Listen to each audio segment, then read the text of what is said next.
From someplace over Nanjing, China, this is the Space Dog Radio Show. I'm the Space Dog. Thank you for tuning in. Space Dog Radio is your remote location radio station coming to you 24/7 around the planet and throughout the universe from SpaceDogRadio.com. You can also find us on YouTube, Facebook, and Twitter. Twitter at Space Dog Radio. Shouts out to our long-term and dedicated listeners: Mukilteo to Melbourne, Toronto to Tachikawa, Conrad to Kiev, Durban to Detroit. We know you're out there and thank you so much for listening. As you know, Space Dog Radio has been following the flight of the Solar Impulse 2, the first solar-powered aircraft to attempt an around-the-world flight without using fossil fuels to power it.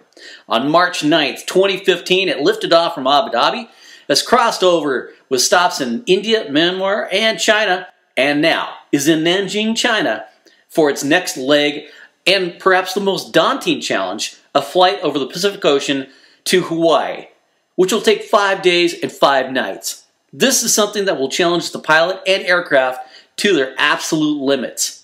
The 2.3-ton aircraft, which has over 17,000 solar cells and a wingspan greater than a 747, will fly at over 8,000 feet during the day and act as a glider at night, possibly coming down to an altitude of about 1,500 feet off the surface of the ocean, only to climb up when the sun rotates to power it again. The cockpit is made for one person and one person only, and that person for this leg of the flight is Andre Borschberg. He's going to take 20-minute naps and do a series of exercises while flying, a kind of yoga in the cockpit, if you will, to keep the blood flowing and stay mentally alert. Let me ask you, if you were at 8,000 feet above the Pacific Ocean with absolutely no fuel to fly with, could you sleep? For takeoff, the weather has to be perfect. Solar Impulse 2 cannot take off if crosswinds are greater than 4 knots, or 4.6 miles per hour. The pilot will have a parachute and a life raft if needed, and a team of engineers and technicians following the flight, of course. There are all types of ways to conserve fuel on an airline. Now, you could consider direct routing, vertical flight profile optimization, cruising speed, aircraft weight. You use 10 minutes less of an APU, you can save 77 pounds of fuel. The Solar Impulse, how much does it save on fuel? 0. How much does it use? 0. That's the beauty of the Solar Impulse 2. The distance of flight will be about 4,416.60 nautical miles. So the MPG on its 787-9, carrying 304 people about the same distance, is about 102 miles per gallon. And the number of fuel used for the Solar Impulse, again, 0.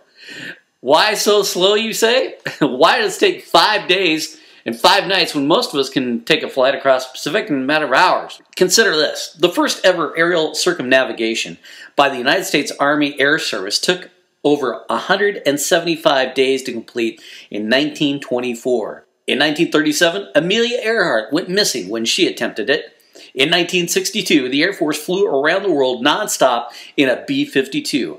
And in 1986, Dick Rutan and Gina Yeager flew the Voyager nonstop around the world, breaking a record for endurance flight after traveling 26,366 statute miles. And now, with the right winds, planning, and training, the Solar Impulse 2 is about to break another record. The great thing about the Solar Impulse 2, if it gets to Hawaii and the landing conditions are not perfect, it can wait, because they don't need fuel to be put in the aircraft.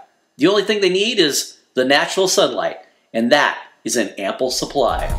You can follow the Solar Impulse 2 on Twitter, and you can follow us on Twitter. Twitter at Space Dog Radio.